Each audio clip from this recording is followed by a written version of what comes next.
নমস্কার, সনাতন ধর্মকথা চ্যানেলে আপনাদের সবাইকে স্বাগত। আজ ভাদ্র মাসের ২৬ তারিখ শুক্রবার, কৃষ্ণপক্ষের পঞ্চমী তিথি। মহাভারতের আদি পর্বের ১৩২তম অধ্যায়ের তৃতীয় অংশ, একলব্যের অলৌকিক গুরুভক্তি পর্ব শুরু করব। নারায়ণং নমস্কৃত্য নরং চৈব নরোত্তমং দেবীং সরস্বতীং ব্যাসাং ততো জয়মুদীরয়েৎ।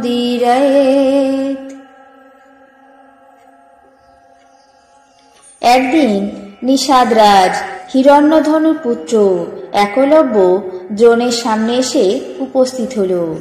কিন্তু দ্রোণাচার্য ভাবলেন সে অস্পৃশ্য ম্লেচ্ছ জাতি, সাধারণের সতীর্থ, এবং যদি সমতুল্য হয় এ অত্যন্ত অনুচিত কাজ হবে। এই কথা বিবেচনা করে আচার্য দ্রোণ তাকে ধনুর্বেদে দীক্ষিত করলেন না। তখন নিষাদরাজের পুত্র অত্যন্ত বিষাদে মগ্ন হয়ে দ্রোণাচার্যের পদধূলি নিয়ে অরণ্যের মধ্যে প্রবেশ করে সেখানে এক মাটির দ্রোণ নির্মাণ করে তাকেই গুরুপদে স্থাপন করে ব্রত সংকল্প করে অস্ত্র শিক্ষা আরম্ভ করল। এইভাবে খুব দ্রুতই অস্ত্রের প্রয়োগ, সংহার এবং সন্ধান বিষয়ে সফল হয়ে উঠল। একদিন কৌরব এবং পাণ্ডবগণ দ্রোণের আজ্ঞা অনুসারে রথে আরোহণ করে রাজধানী থেকে মৃগয়ার জন্য বেরিয়েছিল। একজন নিজের কুকুর এবং জাল নিয়ে চারিদিকে তাদের অনুগমন করল। কৌরব এবং পাণ্ডবগণ গভীর অরণ্যে প্রবেশ করে ইতস্তত বিহার করছেন। সেই সময় কুকুরটি একটি মৃগের অনুসরণ করতে করতে সহসা সেই নিষাদরাজ পুত্রের সামনে এসে উপস্থিত হল। মলিন কলেবর, কৃষ্ণাজিন জটাধারী নিষাদরাজ কুমার একলব্যকে দেখে উচ্চস্বরে চিৎকার করতে লাগল। একলব্য তখন নিজের অস্ত্র প্রয়োগে লঘুতার অর্থাৎ মুহুর্মুহু নিক্ষেপ শক্তি দিয়ে পরীক্ষা করে তার মুখে একসঙ্গে ৭টি বাণ নিক্ষেপ করল। কুকুরের মুখের মধ্যে বাণ বিঁধে যাওয়ায় সে দ্রুতই পাণ্ডবদের সামনে এসে উপস্থিত হল। পাণ্ডবেরা কুকুরের মুখের মধ্যে ৭টি বাণ দেখে অত্যন্ত বিস্মিত হল এবং বাণের লঘুত্ব এবং শব্দভেদিত্ব দর্শন করে সকলেই নিজেদেরকে অত্যন্ত নিকৃষ্ট বোধে লজ্জিত হয়ে সেই বাণ প্রয়োগকর্তার প্রশংসা করতে লাগলেন। পরে পাণ্ডবেরা বনে বনে অনুসন্ধান করে শেষে বনবাস এক মানুষকে নিরবচ্ছিন্ন বাণ বর্ষণ করতে দেখলেন। পাণ্ডবেরা ওই বিকৃত দর্শন পুরুষকে সেই সময় চিনতে না পেরে জিজ্ঞাসা করলেন, হে বীর, তুমি কে, কার পুত্র? একলব্য বললেন, আমি নিষাদরাজ হিরণ্যধনুর পুত্র, দ্রোণাচার্যের শিষ্য।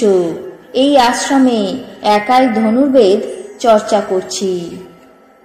তখন পাণ্ডবেরা তার যথার্থ পরিচয় পেয়ে পুনরায় নিজের রাজধানীতে ফিরে গিয়ে দ্রোণের সামনে এই অদ্ভুত বৃত্তান্ত আদ্যপ্রান্ত সবিশেষভাবে বলল। তারপর কুন্তিপুত্র অর্জুন বিনীত বচনে নির্জনে দ্রোণাচার্যকে ডেকে বললেন, হে গুরুদেব, আপনি অঙ্গীকার করেছিলেন যে আমার চেয়ে আপনার অন্য কোনো শিষ্য উৎকৃষ্ট হবে না, কিন্তু এখন তার অন্যথা দেখা যাচ্ছে। নিষাদরাজের পুত্র মহাবলী একলব্য আপনার এক শিষ্য, সে ধনুর্বেদে আমার থেকেও অধিক উৎকৃষ্টতা লাভ করেছে। তখন অর্জুনের মুখে এই কথা শুনে দ্রোণাচার্য মুহূর্তকাল চিন্তা করে তার বিশেষ কারণ কোনো কিছুই বুঝতে পারলেন না।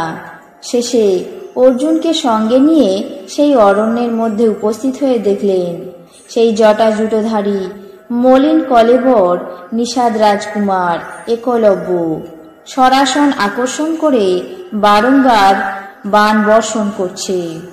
সেই সময় দ্রোণ তার সামনে উপস্থিত হলেন।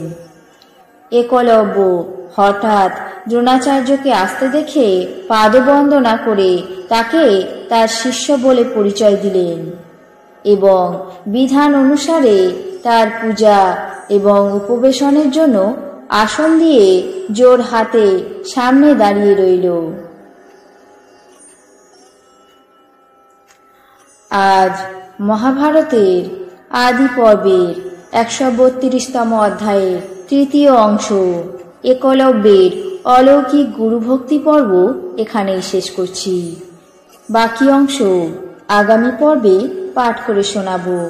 এখন জেনে নেব আজকের দিনের 12টি রাশির রাশিফল। মেষ, শুভাশুভ যোগ।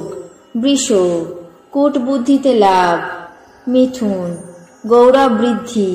কর্কট, সমস্যা বৃদ্ধি। সিংহ, পারিবারিক সুখ।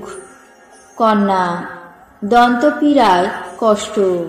তুলা, সৎকার্যে ব্যয়। বৃশ্চিক, আর্থিক লাভ। ধনু, অবস্থার অবনতি। মকর, মতান্তর। কুম্ভ, নির্ভীকতা। মীন, বিদ্যায় সাফল্য। এই ছিল আজকের দিনের 12টি রাশির রাশিফল। আপনাদের কেমন লাগলো তা অবশ্যই কমেন্ট বক্সে জানাবেন। চ্যানেলটিকে সাবস্ক্রাইব করবেন, লাইক করবেন, শেয়ার করবেন। ধন্যবাদ।